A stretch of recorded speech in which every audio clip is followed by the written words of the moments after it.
இந்த நாளின் காலை வேளையிலே ஆண்டவர் நமக்கு தருகிற வார்த்தை சங்கீதம் 105வது அதிகாரம் 19வது வசனம். கர்த்தர் சொன்ன வார்த்தை நிறைவேறும் அளவும் அவருடைய வசனம் அவனை புடமிட்டது.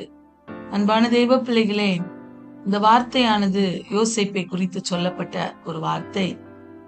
சங்கீதம் 105வது அதிகாரத்தை எழுதின ஆக்கியோர் சங்கீதக்காரர் எழுதுகிறார், கர்த்தர் சொன்ன வார்த்தை நிறைவேறும் அளவும் அவருடைய வசனம் அவனை புடமிட்டது. அன்பான தெய்வ பிள்ளைகளே, யோசேப்பை குறித்து நம்ம அனைவருக்கும் தெரியும்.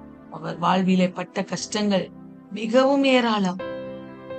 ஆனா அவர் பட்ட அத்தனை கஷ்டங்களிலும் ஆண்டவர் அவருக்கு ஒரு விடுதலையை கொடுத்து, ஆண்டவர் ஒரு நாளிலே யோசேப்புக்கு வாக்கு கொடுத்திருந்தார்.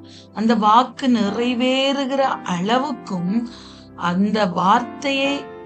அந்த வாக்கு தத்தமானது அவனுடைய வாழ்விலே நிறைவேறுகிற வரைக்கும் அவனுடைய வாழ்விலே அநேக சோதனைகள், அநேக புடமிடுதல் அவனுடைய வாழ்விலே உண்டானது.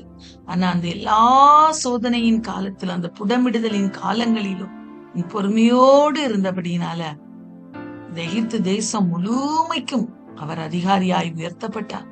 அன்பான தேவ பிள்ளையே, இந்த காலை வேளையிலே ஆண்டவர் நமக்கு ஒரு வாக்கு தத்தத்தை கொடுத்திருப்பாரே, ஆனால் அந்த வாக்கு தத்தம் நம்முடைய வாழ்விலே நிறைவேற வேண்டுமே, ஆனால் நம்முடைய வாழ்விலே அநேக உடம்பிடுதலின் வழியாய் நம்ம ஒருவேளை கடந்து செல்லலாம், சோதனைகளின் காலங்களின் வழியாய் கடந்து செல்லலாம்.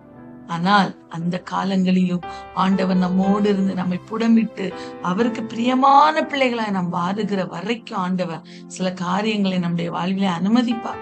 நம்ம அதை பொறுமையோடு சகிக்கும் போது முடிவிலே அந்த வாக்கு தத்தத்தின் நன்மைகளை, ஆசீர்வாதங்களை நாம் நிச்சயமாக பெற்றுக்கொள்ள முடியும்.